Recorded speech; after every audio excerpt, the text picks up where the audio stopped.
Hi friends, welcome to teachers world. ఎలా ఉన్నారు? మీరందరూ బాగుండాలని మనస్ఫూర్తిగా కోరుకుంటున్నాను.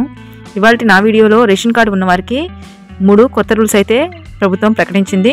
వీళ్ళందరికీ కూడా రేషన్ అనేది ఉండదని అయితే చెప్తున్నారు. అదేమేంటి, ఎలాంటి రూల్స్ అయితే పెట్టారు అనేది అయితే నేను మీకు చెప్పబోతున్నాను. అంతకంటే ముందుగా నా ఛానల్ని ఎవరైనా కొత్తగా చూస్తున్నట్లయితే తప్పకుండా లైక్ చేయండి, షేర్ చేయండి, సబ్స్క్రైబ్ చేయండి, పక్కనే ఉన్న బెల్ ఐకాన్ని యాక్టివేట్ చేయండి. వీడియో అయితే స్టార్ట్ చేస్తాను, చూసేయండి. ఏపీలో రేషన్ కార్డు పైన కొన్ని కొత్త రూల్స్ చేస్తున్నట్లుగా సిబిఐని ప్రభుత్వం చెప్తోంది.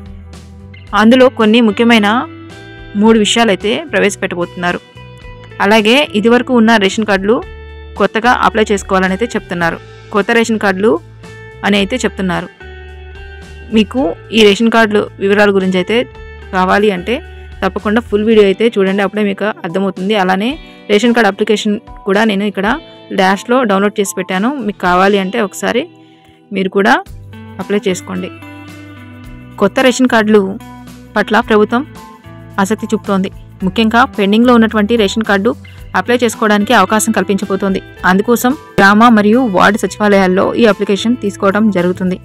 సో చూశారు కదా ఫ్రెండ్స్, కొత్త వాటికైతే కంపల్సరీగా అప్లై చేసుకోవచ్చు అర్హులందరూ కూడా. అంతకుముందు మనకి జగన్ లోగో ఉంది కదా, అది తీసివేసి ఇప్పుడున్న ప్రభుత్వం లోగో పెట్టాలి అనేది అయితే ఉంది. అందువల్ల ఈ రేషన్ కార్డుని అయితే మారుస్తున్నారు. సో మీరందరూ అర్హులైతే తప్పకుండా అప్లై చేసుకోండి. అప్లై చేసుకునే విధానం అయితే చెప్తున్నాను, చూడండి. ఇప్పుడిప్పుడే మనకు శాఖ ప్రకటించిన ప్రభుత్వం ఏపీలో గ్రామ వార్డు వాలంటీర్ల వ్యవస్థ కొనసాగించబోతోంది. ఇప్పుడు యథావిధిగా రేషన్ కార్డులు తీసుకోవడానికి వాలంటీర్లు మీ ఇంటికి వస్తారు అని వారించారు. అప్లికేషన్ ఫామ్ అనేది నింపి ఫిల్అప్ చేసి దాంతోపాటు కొన్ని జత చేయాల్సిన డాక్యుమెంట్స్ ఉంటాయి. అయితే ఈ అప్లికేషన్ ఫామ్ కొత్త రేషన్ వార్డు కోసం దరఖాస్తు ఫామ్ ఇక్కడ నేను చూపిస్తున్నట్లుగా ఉంటుంది. ఇక మండలం అయితే మనం ఏ మండలం వారం, అలాగే లింగం స్త్రీయా పురుషులమా అనేది, అలానే మన మొబైల్ నెంబర్ వారికి ఇవ్వాల్సి ఉంటుంది. ఇక కుటుంబ ఆదాయం వచ్చేసరికి గ్రామంలో 10,000, పట్టణంలో వచ్చేసి 12,000కి మించరాదు. ఈ దరఖాస్తులో పొందుపరిచిన వివరములు అన్ని కూడాను యథార్థమని ధృవీకరించుచున్నాను అని అయితే ఉంటుంది. ఏమైనా అసత్యములని ధృవీకరించబడినచో ప్రభుత్వము వారు తీసుకొను అన్ని చర్యలకు భద్రుడై ఉందని తెలియపరుచున్నాను అని అయితే ఉంటుంది. సో చూసారు కదా ఫ్రెండ్స్, మనము గ్రామంలో ఉంటే 10,000 లోపల ఇన్కమ్ ఉండాలి, అలానే పట్టణంలో ఉంటే 12,000కి మనం అనమాట. ఇక వాలంటీర్లు అయితే మన ఇంటికి వచ్చే తీసుకుంటారు అనేది అయితే చెప్తున్నారు ఇక్కడ. కానీ కొత్త రేషన్ కార్డు అయితే ఖచ్చితంగా తీసుకోవాలని అయితే చెప్తున్నారు. పాత వాటిని అన్నింటినీ ఆపేసేసి మళ్ళీ కొత్త వాటిని అయితే ఇస్తారు అని అయితే చెప్తున్నారు. ఇక్కడ వాళ్ళు ఇచ్చిన అప్డేట్ ప్రకారం చూస్తే వాలంటీర్లు కూడా కొనసాగింపు అయితే కనిపిస్తుంది మనకి.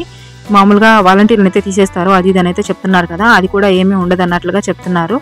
సో వాలంటీర్లకు కూడా గుడ్ న్యూసే ఒక రకంగా చెప్పాలి అంటే.